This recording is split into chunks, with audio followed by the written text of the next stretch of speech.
Mesdames et messieurs, bienvenue à toutes et à tous à ce tout dernier numéro de la semaine de votre revue de presse.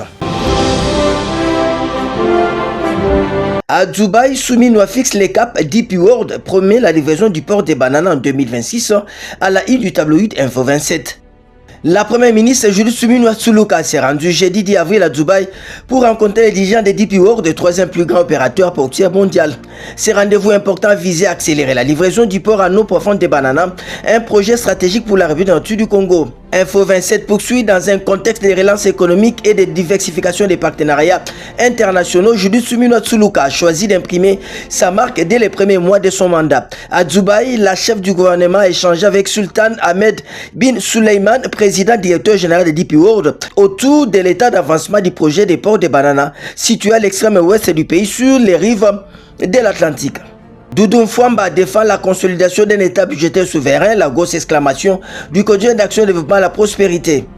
Pour notre consoeur, à l'ère où les secousses sécuritaires ébranlent les socles nationaux, l'économie congolaise, elle, résiste avec méthode, avec lucidité, avec discipline. C'est ce que Doudou Mfwamba Likunde Libotaï, ministre des Finances à magistral, m'a démontré en soirée du mercredi 9 avril 2025 devant les patrons des presses et les grands reporters des médias tant nationaux qu'internationaux, réunis à l'hôtel Hilton en sa salle La Majesté du Congo autour du thème ajustement budgétaire et stabilité macroéconomique en RDC face au choc sécuritaire, un rendez-vous de vérité économique et de clarification stratégique. Nouvelle agence de la Cadeco à Goma, une anarque du M23 selon Doudou Mfwamba, à titre les tabloïds Le Quotidien.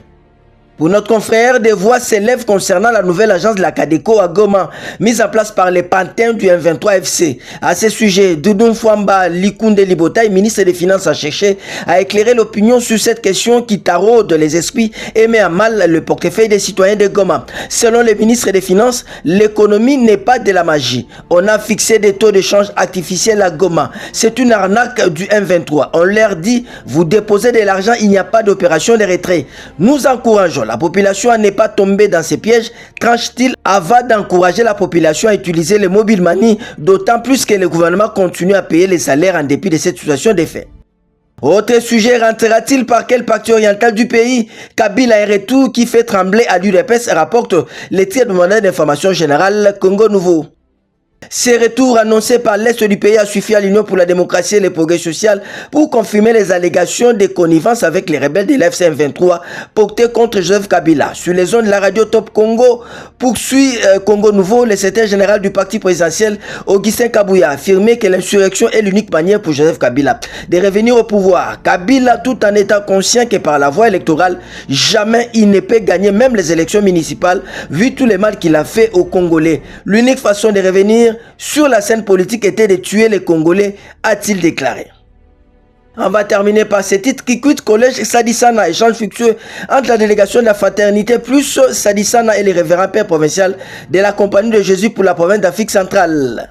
La délégation de la fraternité plus Sadisana, conduite par son président, le camarade Jean-Paul Kikalakamba Kafouti, avec dans sa suite le secrétaire général et rapporteur, les camarades Jean-Claude Fouati Matondo Michel, ainsi que les chargés des relations publiques et extérieures des camarades Kassongo Matondo Mat, a eu le privilège et l'insigne honneur d'être reçu par les révérends pères provincial Kyungu Rigobert, assisté par son socius le père Jacques Bionsi à la maison provinciale à Kinshasa Gombe. Au cœur de leurs échanges, les différentes initiatives projets de la fraternité plus Sadisana en faveur du collège Sadisana. Une rencontre saluée par M. Jean-Claude Fouati Matondo.